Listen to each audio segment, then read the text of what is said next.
హైదరాబాద్ గచ్చిబౌలి చోరీ కేసులో నేపాలీ దంపతులను పోలీసులు అరెస్ట్ చేశారు. యూపీ, నేపాల్ సరిహద్దుల్లో అదుపులోకి తీసుకున్నారు. నిందితుల నుంచి 6 కోట్ల విలువైన ఆభరణాలు స్వాధీనం చేసుకున్నారు. గచ్చిబౌలి హిల్ రిడ్జ్ విల్లాలో ఓ వ్యాపారి ఇంట్లో బంగారు నగలు, వజ్రాలు ఎత్తుకు వెళ్లారు. నెల క్రితమే నేపాల్ దంపతులను వ్యాపారి పనిలో పెట్టుకున్నారు. వ్యాపారి కుటుంబం ముంబై వెళ్లి తిరిగి వచ్చేసరికి చోరీ జరిగింది.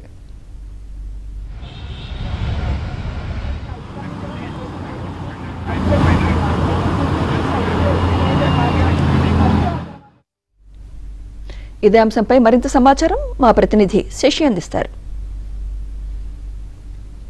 గచ్చిబౌలిలో నేపాలీ దంపతులు భారీ చోరీకి పాల్పడ్డారు. ఒక వ్యాపారవేత్త ఇంట్లో పని మనుషులుగా నటిస్తూ ఇంట్లో బంగారు ఆభరణాలతో పరారయ్యారు. ఇంట్లో యజమాని లేనటువంటి ఈ సమయాన్ని చూసుకుని ఇదే అదునుగా భావించి పెద్ద ఎత్తున బంగారు ఆభరణాలు తీసుకుని పరారైనటువంటి సంఘటన గచ్చిబౌలి పోలీస్ స్టేషన్ పరిధిలో నేను చూపిస్తున్నటువంటి హిల్ రిడ్జ్ విల్లాలో చోటు చేసుకుంది. హిల్ రిడ్జ్ విల్లాలో ప్రకాష్ అనే పారిశ్రామికవేత్త నివాసం ఉంటూ ఉన్నారు. ఈయన ఇంట్లో గత నెల రోజుల క్రితం కమలా షాయి, ఆ తర్వాత విమల్ షాయి అనే ఇద్దరు నేపాలీలను ఇద్దరు కూడా దంపతులు వీళ్ళిద్దరిని కూడా పనిలో పెట్టుకోవడం జరిగింది. అయితే గత కొద్ది రోజుల క్రితం ఈయన వ్యక్తిగత పనుల మీద కుటుంబ సభ్యులతో కలిసి ముంబై వెళ్లారు.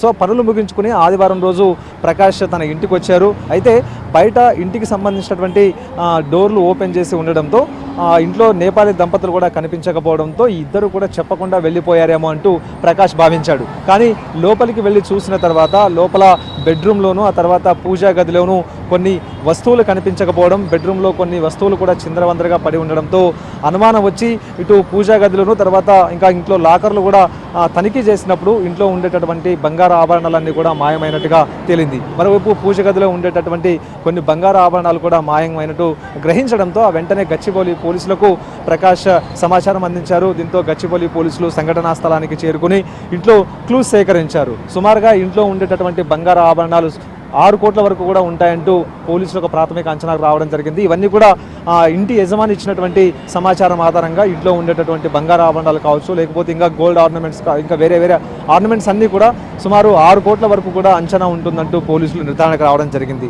ఈ మధ్యకాలంలో వరుస చోరీలకు పాల్పడుతూ ఉన్నారు.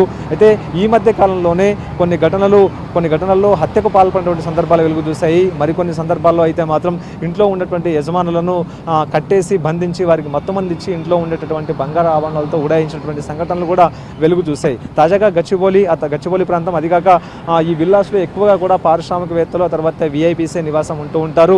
సో ఇలాంటి విల్లాలో నేపాలీ దంపతులు చోరీ చేసి వెళ్ళడం ఇప్పుడు కలకలం సృష్టిస్తుందంటూ కూడా చెప్పుకోవచ్చు. సో మొత్తానికి గచ్చిబౌలి పోలీసులు ఈ అంశాన్ని చాలా సీరియస్గా తీసుకుని 6 ప్రత్యేక బృందాలను ఏర్పాటు చేశారు. సో మొత్తానికి యూపీలో ఇద్దరు దంపతులను కూడా అదుపులోకి తీసుకున్నట్టుగా తెలుస్తుంది. ఇవాళ లేదా రేపు ఈ ఇద్దరిని గచ్చిబౌలి పిఎస్ తీసుకొచ్చిన తర్వాత ఈ ఇద్దరిని కూడా రిమాండ్ చేసేటటువంటి అవకాశాలు అయితే కనిపిస్తున్నాయి. మరోవైపు పోలీసులు ఇటు నేపాలీలను ఇంట్లో పని మనుషులుగా పెట్టుకునేటటువంటి సందర్భంలో తప్పకుండా వారికి సంబంధించినటువంటి బ్యాక్గ్రౌండ్ వెరిఫికేషన్ చేయించుకోవాలంటూ కూడా సూచిస్తూ ఉన్నారు. వారికి సంబంధించినటువంటి ఆధారాలు, తర్వాత వారికి సంబంధించినటువంటి ఆధార్ కార్డు లాంటి వివరాలను కూడా తీసుకోవాలి. సో అప్పుడే వారికి సంబంధించినటువంటి గుర్తింపు కార్డులు ఏమైనా తీసుకున్న తర్వాతనే వారికి సంబంధించినటువంటి వివరాలను ఎప్పుడైనా పసిగట్టేటటువంటి అవకాశం అయితే ఉంటుంది. మరోవైపు చోరీలు చేసి పారిపోయిన తర్వాత కూడా వారిని గుర్తించేటటువంటి వెసులుబాటు ఉంటుందంటూ పోలీసులు చెప్తూ ఉన్నారు. సో మొత్తానికి నేపాలీ దంపతుల పట్ల, లేకపోతే నేపాలీల పట్ల అప్రమత్తంగా ఉండాలన్నది పోలీసులు చేస్తున్నటువంటి సూచన.